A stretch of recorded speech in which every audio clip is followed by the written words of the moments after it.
Story time with Dr. Harmon. Now y'all gotta hear this. Come on, listen in. Pedro and his family come in today. We've seen all of Pedro's siblings. We know the family. Mom has already been to the pediatrician with Pedro. Pedro comes in, he comes in and he looks at me. He's like, "Hey, Dr. Harmon, how are you doing?" I said, "Hey." And then he wanted to see something out the window. He turned his whole body and looked out the window as opposed to just turning his neck. So I said, "Pedro, look at me right quick." And he turned his whole body, shoulders and his whole head. I said, "Mom, talk to me. What's the story? What's been going on?" "Well, Doc, Pedro always does certain things." And Pedro's about a 6 or 7 year old at this point. And I said, "Well, when did all this start?" "Well, went to the pediatrician, got amoxicillin, still kind of, doing this thing, kind of simmering, fevers off and on.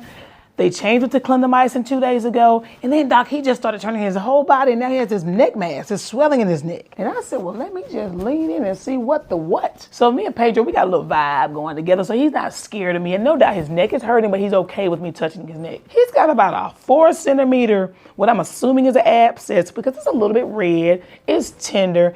And then I said, "Pedro, look at my fingers. What am I doing behind you right here?" And again, their whole body turned around. What do y'all think is wrong with Pedro? Pedro's got an abscess, a neck abscess. Pedro is now going over to the ER. We have failed outpatient management. We have failed two rounds of antibiotics.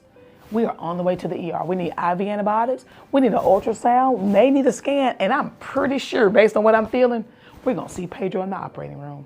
Luckily, he hadn't had anything to eat, so he'll go today.